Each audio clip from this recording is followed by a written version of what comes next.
First quarter-final of the World Championship Series Europe Season 1 Finals, as we have spawning down to the bottom left-hand corner here as our Red Terran. Ladies and gentlemen, give it up for Happy. Representing Russia, Team Empire here. He always looks so focused. And spawning up to the top right as our Blue Zerg, trying to contend against the Terran Menace. Give it up for Dimaga. Representing the Ukraine. Oh, Dimaga. All right, so, you know, in all honesty, a lot of people are backing Dimaga today, but this is going to be difficult. This is going to be an incredibly tough match for him. Happy is looking amazing. It's the best form we've seen Happy play forever in StarCraft. Yeah, it really is here. Happy is just looking so phenomenal. And again, it comes back to that fact that he's always played a very solid style, but in StarCraft 2 Wings of Liberty, it was vulnerable to things that because it just wasn't as active in terms of that solidity. But now in Heart of the Swarm, he has much more tools to his use here. Yeah. And that really helps Happy out. I mean, Terran players in general, in Heart of the Swarm, they've just been given advantages. There's nothing that's really been taken away. Medevac's got faster. Mines are in replacement for tanks because they're cheaper and more efficient. So they've just become a stronger race at this point. I just like to point out one thing from Happy in this game, the supply depot. I know it's not a big thing, but small details matter at this level of play. The supply depot on the right-hand side, that's actually looking for the overload coming from the right-hand side. So if Dimaga had spawned bottom right here, the overload would go to the supply depot and automatically Happy knows exactly where his opponent is. That's very true here. Spawning cross positions, as we have now, Dimaga just sending his overlords out in other locations. And it's actually very important that you keep your overlords in good positions, even from the very get-go. We saw in the round of 16, Thorzane pulling small tricks to try and snipe out people's overlords. Dimaga lost one straight away to Thorzane. Or was it Stefano? But anyway, the point is that you have to be so careful. And again, it's those small details that you mentioned. All right, so these two players, they've known each other for such a long time. They've been playing StarCraft since the get-go, since the beginning of StarCraft's release in 2010. Head-to-head wise, I mean, it's been quite close, I think. Yeah, it really has. It really has. I mean, we have currently Happy actually taking around 11 wins against Dimaga, but Dimaga's taken 13 wins off of Happy. So technically it's very close, but if you go into Heart of the Swarm, the last 3 map encounters these guys have had with one another, Happy's taken all 3 maps. So he is looking really strong right now against Dimaga. And as he said before, those all-ins could be important. They're going to be very important here, but we do not see a gas opening from Dimaga yet. I think he will want to play straight up in this first game, because like I mentioned earlier, I think we may see mech from Happy in this game, and if that's going to be the case here, then Dimaga will want to play against that, because he plays a style that's good against mech with Roach and Hydralisk, if that's how we see this come out. But if we look at Happy's build, 1 barracks command center into double gas here, but he's not mining gas from all or both the extractors, so he's able to initially mine 100 gas, 150, sorry, precisely, for the factory and the reactor. Then he's taken out a gas. This is going to allow him to get a faster 3rd command center, and then he'll go back into gas, and then we'll continue to tech on from here. What amazingly meticulous kind of economy management there from Happy. Just having 1 in each gas. It's very rare you would actually see something like that, but Happy's going for that. And meanwhile, Dimaga, he's established himself and his vision on the map already very well. And he's moving his overlords in very interesting directions, actually. Look at this here. Actually, Happy decided to throw down 2 extra barracks instead of a command center. At this point, I want to refer you back to TLO versus Happy on this very map. Yeah. Or was it TLO versus 4GG on this very map? TLO versus 4GG it was. And the double barracks coming down. What we're going to see from Happy is probably a stim timing with Hellions. It's kind of a big 2-base play. If you get stim and Hellions and a bunch of Marines, you're not getting upgrades and you're not getting a 3rd command center to further your economy and further yourself in the later stages of the game.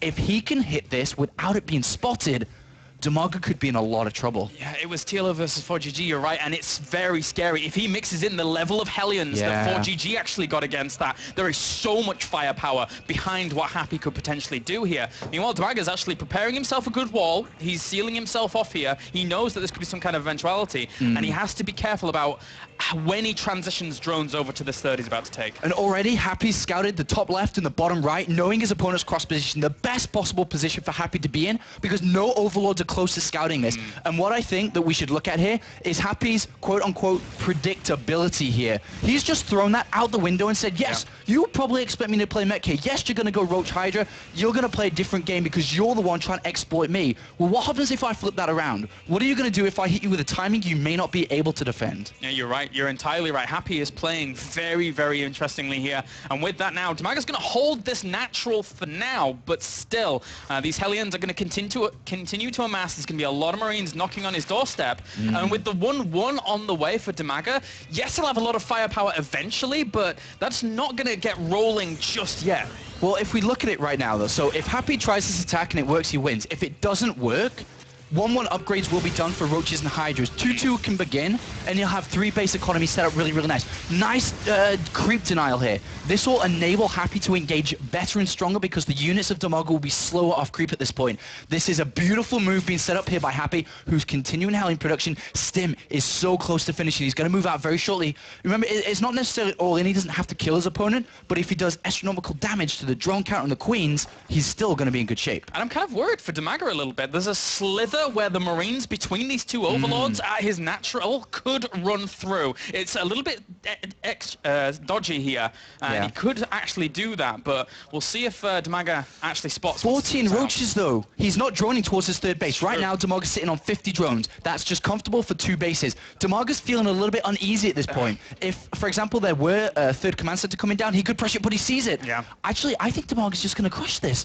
With so many Roaches coming out, 1-1 and speed on the way, he's going to continue Roach production, and Dimaga will probably accept this attack and just go counter-attack. You're right. If he has enough time to get a Glory Constitution as well as the advantages he's going to have with that 1-1, it's going to be great here for Dimaga. He's walking into a trap, I feel now. Yeah, this is going to get a little bit dodgy for him. I mean, these Roaches are under assault here. Nice chance Fuse will be able to save one of them. Look how many Roaches actually power out against those Hellions, pushing them away from the natural, but Happy's setting up for some kind of drop. Yeah, Happy knows that if he just walks home, then Dimaga's going to come across the map and try to kill him. So he's going to have to try and keep Dimaga back home defending, and that has to be through drops. Yeah, you're right. That's very, very clever here by Happy, trying to keep his opponent on the back foot, trying to keep him well defended back at home. 125 supply right now to 98. He's going to poke in here, but once again, Dimaga just everywhere. Dimaga shut it down. Dimaga shut this down, and remember the advantages we talked about through Dimaga having 1-1 done. He now has +2 carapace on the way and should be starting +2 attack. He has the Hydra Den down as well, and there's the +2 attack. So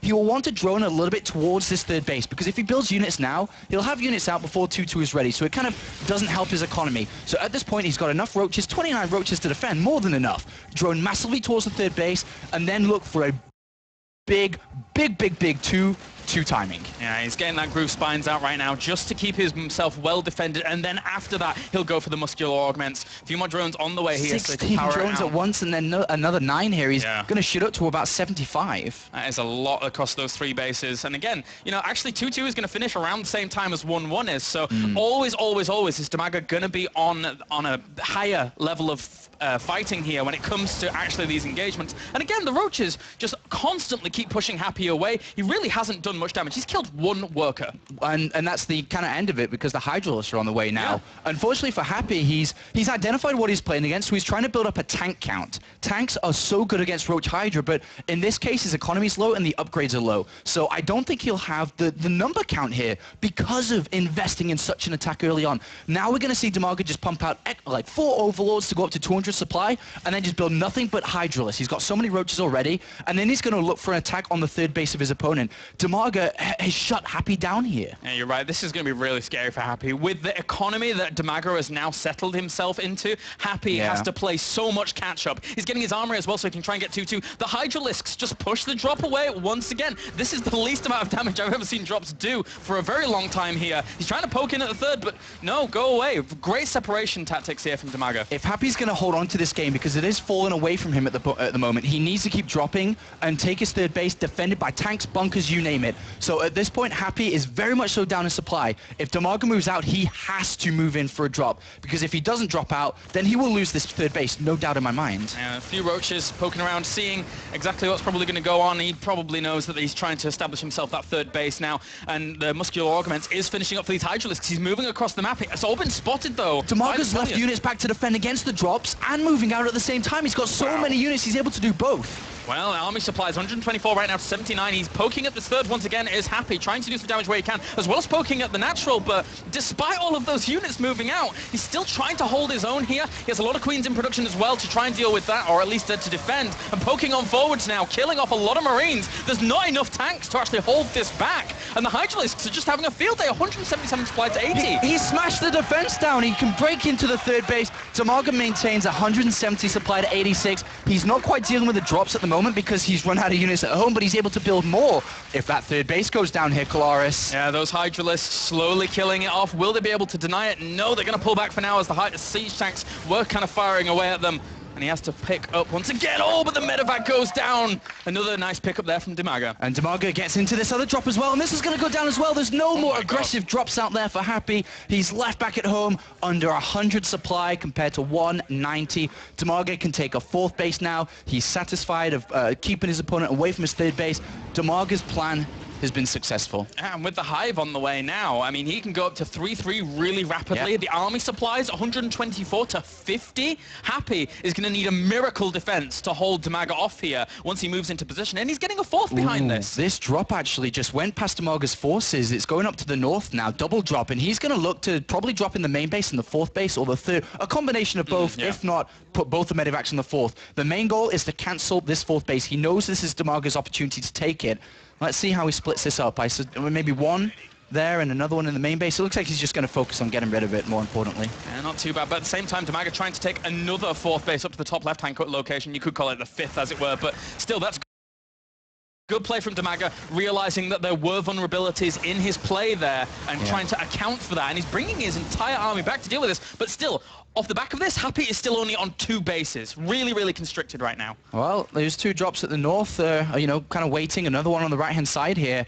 Happy trying to play this from a behind position. We have Vipers on the way now that are going to pull the medevacs into the Hydralisks at this point. Let's see how Dimaga's defense is going to be. He's moving down, poking with the main army as well. It looks like he's just going to keep Happy away from this third. Happy, he's got a very small army there. Yeah, it really is. I mean, again, the army supply is 133 to 90 at this point, and a lot of the army for Happy is strung across the map. So any defense that he would have at his natural has to be pristine to hold off Dimaga if he's going to actually push in. And there's the draining power of those Vipers. He can pull that medevac in a couple of seconds here. As soon as those Vipers are ready, if he sees it, does he see it? He does see it. So that medevac has to be sure he's going to go for it, but it did move out of position. But considering the circumstances in this game, I think that Happy's playing phenomenally well. Yeah, he is. He's just trying to hold himself into this, considering what has happened. Dimaga took a strong early lead, and he's going to go for the push once again, but does lose a lot of those units. Those siege tanks, high in count, and will push that back, and does not get that medevac. Well, Happy's almost got a force. He's up to 160 supply now to take the third base. Because of so many tanks, but the problem is the Vipers, yes, they'll be good at dealing with these medevacs, but a blinding cloud on top of the tanks renders them useless. Yeah. Happy, when he defends his third base, which he'll have to do soon, must spread his tanks out. And you're right, the need to move those siege tanks out of position once you've actually sieged them up and that blinding cloud goes down is really, really annoying for the Terran, especially when you've got roaches and Hydralisks just completely barreling down in your location. And Happy is doing a great job still. Dimaga's forgot about defending, now he's just going to go in for the attack. Oh, good blinding clouds on a lot of the siege tanks, but there's still some in the back here. He actually pulls those forwards straight towards those roaches, and Hydralisk kills off quite a lot of them. There's really not a huge amount of damage being done by these siege tanks. He has to pull off all of the SCVs to try and deal with this. He's gonna push it back for now, but he took a lot of damage. Yeah, and Happy held the line well there. The blinding cloud ran out, and then the tanks were able to get the damage done. Dimaga is not being able to deal with these drops well enough at this point. Happy's playing out an absolutely incredible game. Despite being down to less than 100 supply versus a maxed out Zerg player, he's bought time. He's slowly, patiently taking his third base. The problem is, because he's been away from a third base, he doesn't have the best upgrades. He has no upgrades in his tanks, and only +3 down for his bio. Look at the upgrades for Dimaga now. 3-3, and then Ultralisk. This is the smoothest transition from Roach Hydra without going over to Ling upgrades. Because the Ultralisk now, with the plating they're going to have, will be so good at tanking damage, especially against Marines. There's no Marauders at all at this point. So the Ultras will go in, tank the damage. The Hydralisks, though, those are going to be the bad boys in this fight. Yeah, they really are. And it's a good point that you brought up earlier about how well Happy is denying these bases to the point where he has bought himself time. And right now, Dimaga's moving across the map, but He's going to catch actually a few of those siege tanks there, a little bit unsieged, catches at least 2 or 3 of them. Nice fungal as well, locks a bit of that bio down. But the Ultralists are kind of caught in the back. They're not really doing the tanking that they need to. Now they move to the front here. Are the Marines and siege tanks going to be able to take them out quickly enough? There's not enough DPS behind these Ultralists in turn. I think Happy just might barely be able to clean this up, but no, it's not going to happen. The Ultralists power on forwards. Yeah, 2 Ultralists. They're going to be a pain in the bum for these Marines to deal with, that's for sure. But great micro again by Happy. And Dimaga needs to reinforce again. Look at how many units he's making. Doesn't want to waste these 2 Ultralists. Ideally, maybe a fungal can keep the Marines back. I'm not sure if the Infestor has enough energy. Oh, it doesn't quite now. It will do in a couple of seconds, but Dimaga's new wave of units at 185 supply, maybe he hasn't even got circling speed yet. Oops, that's going to be a bit of an annoyance for sure, but well, Dimaga's back to 190 versus 124. Yeah, those links just kind of going to block things for now. If that speed comes out, it's going to be very useful. He's getting adrenal glands before speed. It's very rare that you end up seeing that, but Dimaga now still holding himself quite tightly out. There's natural, and that adrenal glands is indeed on the way. 3-3 is going to finish up pretty soon, and Marauder production has begun. If Happy can somehow, some way keep holding on slowly, he might be able to bring himself back in. If Happy can get up to 200 supply, that's where he's going to be in the best shape. Dimaga, because he's been kept away from a 4th base Colaris, look at how much gas he has, well, or how much gas he doesn't have at this point. And that's why they've been forced to go back over to Zergling production. But he actually needs to invest that 100 gas to get Zergling speed here. It's a little bit sloppy that he's not doing it at this point, but this is a high-pressure situation for both players, a very intense game. And with the more Hydralisks on the way now, once again, they are going to be the big damage dealers. There's still not like +2 melee weapons on the way here for Dimaga, so the Ultralisk's not going to do as much as they would ideally like to. And he's also setting up quite a nice defense here at the 4th base. He needs this economy. If he doesn't get it, Happy is constantly still doing so well with these drops. Well, there's only 3 roaches up there, and these 3 Marines and even a Marauder thrown in there could actually pick off this base. This is a big move for Happy, and Dimaga's not been dealing with these drops well enough, and he could definitely get this base. Yeah, he really could. The roaches are going to try and deal with it, but no, he's just going to stim up and focus down the hatchery. It goes down so quickly before any of that bio even dies off. Dimaga says, screw you, big guy. I'm coming in for a big assault.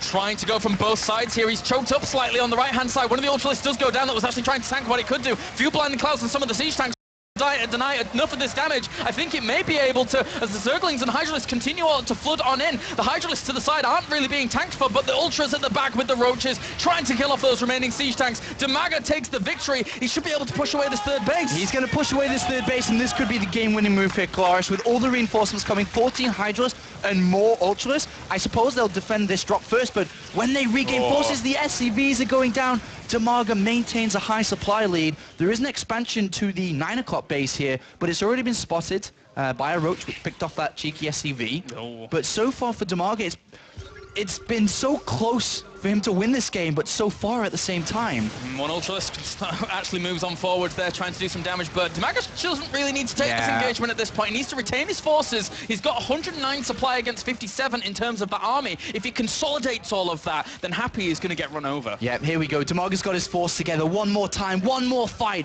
for the Ukrainian, and he may be able to take up map number 1. And these siege tanks aren't even siege, so they're going to go down so quickly there. He knows to focus fire those down. That's the big damage if they're able to siege up. Pushing him back to his natural as well. Denying this 3rd means Happy will have absolutely nothing left in terms of economy. The SCV's trying to repair, but no money. Bye-bye command center. Bye-bye SCVs. And Dimaga up to 158 supply compared to 36 and dropping. It looks like he's finally got his hands around Happy. Oh, GG. Wow. What a way to open up this series, Apollo. Dimaga coming into this as the underdog. No doubt in my mind, Happy's the favorite to take the series, but Dimaga, takes map number 1. That was really, really impressive. Considering the map, considering the opening builds, and the way in which Dimaga